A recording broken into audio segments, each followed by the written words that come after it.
इयत्ता 12वी विषय पर्यावरण शिक्षण व जलसुरक्षा पाठ दुसरा पर्यावरणीय प्रदूषण स्वाध्याय.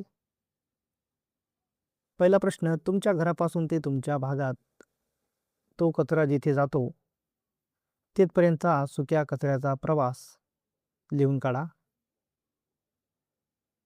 उत्तर, घनकचरा व्यवस्थापनामध्ये सुक्या कचऱ्याचे योग्य संकलन, वर्गीकरण व पुनर्चक्रीकरण करणे अत्यंत महत्त्वाचे आहे. यामुळे पर्यावरण संरक्षणास मदत होते. घरामध्ये सुक्या कचऱ्याचे जसे की कागद, प्लास्टिक, काच, धातू, ओल्या कचऱ्यापासून वेगळे संकलन केले जाते. हा कचरा स्वतंत्र कचरा कुंडीत साठवला जातो.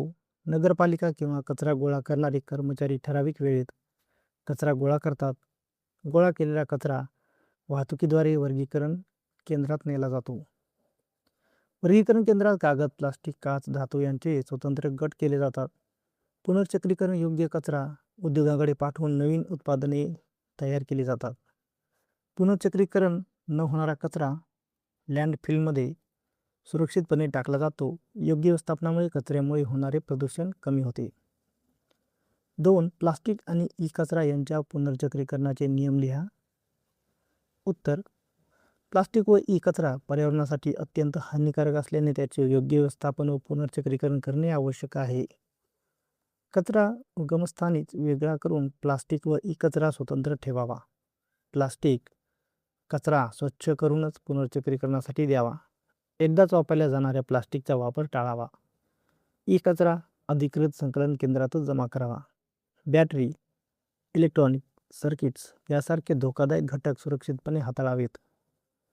शासनाच्या घनकचरा व्यवस्थापन व ई कचरा नियमांचे पालन करणे आवश्यक आहे. उत्पादकांनी EPR अंतर्गत कचरा परत घेण्याची जबाबदारी पार पाडावी. पुनर्चक्रीकरणामुळे संसाधनांची बचत व प्रदूषणात घट होते. 3. ध्वनी प्रदूषणाचे स्रोत कोणते आहेत ते कमी करण्याचे उपाय स्पष्ट करा. उत्तर, ध्वनी प्रदूषण म्हणजे अवांछित व जास्त आवाजामुळे निर्माण होणारी पर्यावरणीय समस्या होय. याचा मानवी आरोग्यावर गंभीर परिणाम होतो. स्रोत आहेत वाहनांचे हॉर्न व रहदारी, औद्योगिक यंत्रसामग्री व कारखाने, बांधकाम कार्य व यंत्रे, लाऊडस्पीकर, फटाके, घरगुती उपकरणे. उपाय आहेत सायलेन्सर व ध्वनिरोधक उपकरणांचा वापर करावा. लाऊडस्पीकरच्या वापरावर वेळ व आवाजाची मर्यादा ठेवावी. हरितपट्टे तयार करून आवाज कमी करावा. वाहनांची नियमित देखभाल करावी. ध्वनी प्रदूषण नियंत्रण नियमांचे काटेकोर पालन करावे. औद्योगिक क्षेत्रात ध्वनिरोधक भिंती वापराव्यात. जनजागृती करून लोकांना जागरूक करावे. प्रश्न 4 आहे, जागतिक तापमानवाढ म्हणजे काय? ती कमी करण्यासाठी तुम्ही काय करू शकता? उत्तर, पृथ्वीच्या वातावरणातील तापमानात होणारी सतत वाढ ही जागतिक तापमानवाढ म्हणून ओळखली जाते. हरितगृहवायू वातावरणात वाढल्यामुळे उष्णता अडकते व पृथ्वीचे तापमान वाढते. यालाच ग्लोबल वॉर्मिंग म्हणतात. उपाय, जीवाश्म इंधनाचा वापर कमी करून सौर व पवन ऊर्जा वापरावी. मोठ्या प्रमाणावर वृक्षारोपण करावे. ऊर्जा बचत करावी. सार्वजनिक वाहतूक व कारपूलचा वापर करावा. औद्योगिक प्रदूषणावर नियंत्रण ठेवावे. कचरा जाळणे टाळावे.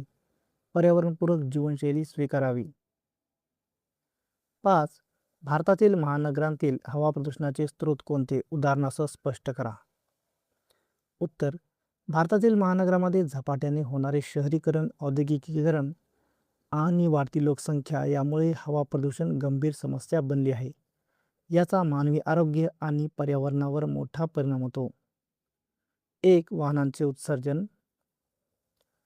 महानगरामध्ये वाहनांची संख्या खूप जास्त असल्याने कार्बन मोनॉक्साईड, नायट्रोजन ऑक्साईड आणि धूर मोठ्या प्रमाणात उत्सर्जित होतो. उदाहरणार्थ दिल्लीमध्ये वाहनधुरामुळे AQI खूप वाढतो.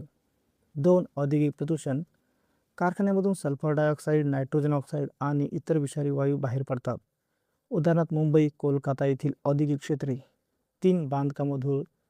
महानगरामध्ये सतत चालणाऱ्या बांधकामामुळे धूळकण वाढतात. उदाहरणार्थ पुणे, बेंगळुरू. 4. कचरा जाळणे. कचरा जाळल्याने विषारी वायू व धूर तयार होतो, ज्यामुळे हवा प्रदूषण वाढते. 5. जीवाश्म इंधन ज्वलन. कोळसा, पेट्रोल, डिझेल, जळल्यामुळे कार्बन डायऑक्साईड व इतर वायू निर्माण होतात. 6. Thermal power plant. वीज निर्मितीसाठी वापरल्या जाणाऱ्या कोळशामुळे मोठ्या प्रमाणात धूर व प्रदूषके निर्माण होतात. 7. शेतीतील अवशेष जाळणे. पंजाब व हरियाणामधील पिकांचे अवशेष जाळल्याने दिल्लीसारख्या शहरात प्रदूषण वाढते. 8. घरगुती स्रोत.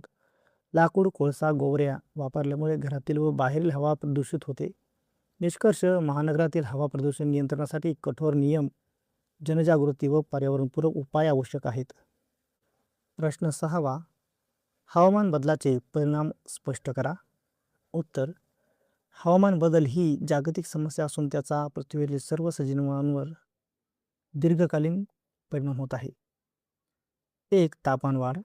पृथ्वीचे सरासरी तापमान वाढत असून उष्णतेच्या लाटा वाढत आहेत. 2. समुद्र पातळी वाढ. हिमनग वितळल्यामुळे समुद्राची पातळी वाढत आहे. किनारी भाग बुडण्याचा धोका आहे. उदाहरणार्थ मालदीवसारखे देश धोक्यात. 3. कृषी उत्पादनावर परिणाम. पावसाच्या अनियमिततेमुळे पिकांचे नुकसान होते व उत्पादन घटते. 4. जैवविविधतेची हानी. प्राण्यांच्या व वनस्पतींच्या अनेक प्रजाती नष्ट होण्याच्या मार्गावर आहेत. 5. नैसर्गिक आपत्ती वाढ. पूर, दुष्काळ, चक्रीवादळ, जंगलातील वणवे यांची तीव्रता वाढली आहे. 6. पाणी टंचाई. हवामान बदलामुळे पाण्याची उपलब्धता कमी होत आहे. 7. मानवी आरोग्यावर परिणाम. उष्णतेच्या लाटा, मलेरिया, डेंग्यू, श्वसनाचे आजार वाढतात. 8. परिसंस्थेवर परिणाम. अन्नसाखळी व पर्यावरणीय संतुलन बिघडते. निष्कर्ष: हवामान बदलावर नियंत्रण ठेवण्यासाठी जागतिक स्तरावर एकत्रित प्रयत्न करणे आवश्यक आहेत. 7. जीवाश्म इंधनाच्या वापराबाबतच्या समस्या स्पष्ट करा. उत्तर: जीवाश्म इंधन जसे की कोळसा, पेट्रोल, डिझेल आधुनिक उद्योग व वाहतुकीचा मुख्य आधार आहेत, परंतु त्याच्या वापरामुळे अनेक पर्यावरणीय समस्या निर्माण होतात. 1. वायू प्रदूषण. जीवाश्म इंधन जळल्यामुळे CO2, SO2, NOx सारखे हानिकारक वायू निर्माण होतात. 2. जागतिक तापमान वाढ. हरितगृह वायू वाढल्यामुळे पृथ्वीचे तापमान वाढते. 3. अपरिवर्तनीय संसाधन. हे इंधन संपणारे आहे, त्यामुळे भविष्यात ऊर्जा संकट निर्माण होऊ शकते. 4. आम्लवृष्टी. SO2 व NOx म्हणजे सल्फर डायऑक्साईड व नायट्रोजन ऑक्साईड पावसाच्या पाण्यात मिसळून आम्लवृष्टी होते, जी पिके व इमारतींना हानी पोहोचवते. 5. मानवी आरोग्यावर परिणाम. श्वसनाचे आजार, दमा, हृदयविकार यांचा धोका वाढतो. 6. पर्यावरणीय हानी. खनिज उत्खननामुळे जमीन, वन व जैवविविधतेचे नुकसान होते. 7. ऊर्जा असमानता. सर्व देशांना समान प्रमाणात इंधन उपलब्ध नसल्याने आर्थिक असमानता वाढते. निष्कर्ष: जीवाश्म इंधनाचा वापर कमी करून पर्यायी ऊर्जा स्रोतांचा वापर वाढवणे गरजेचे आहे. 8. शेतीसाठी वापरली जाणारी खते व त्यांचे परिणाम स्पष्ट करा. उत्तर: शेतीमध्ये उत्पादन वाढवण्यासाठी खतांचा मोठ्या प्रमाणात वापर केला जातो, परंतु त्याचे फायदे आणि तोटे दोन्ही आहेत. खतांचे प्रकार. 1. रासायनिक खते, ज्यामध्ये युरिया, DAP, NPK.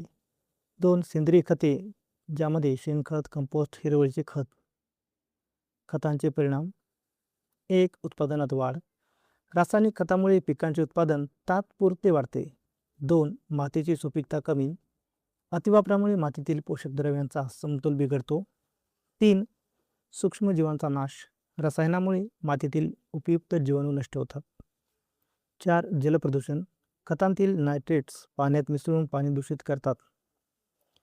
5. मातीची गुणवत्ता घटते. दीर्घकाळात माती कठीण व अनुपयोगी बनते. 6. मानवी आरोग्यावर परिणाम. रसायनयुक्त अन्नामुळे आरोग्याच्या समस्या निर्माण होऊ शकतात. 7. सेंद्रिय खतांचे फायदे. मातीची रचना सुधारते, सुपीकता टिकून राहते आणि पर्यावरण सुरक्षित राहते. निष्कर्ष: रासायनिक खतांचा मर्यादित वापर करून सेंद्रिय खतांचा वापर वाढवणे गरजेचे आहे.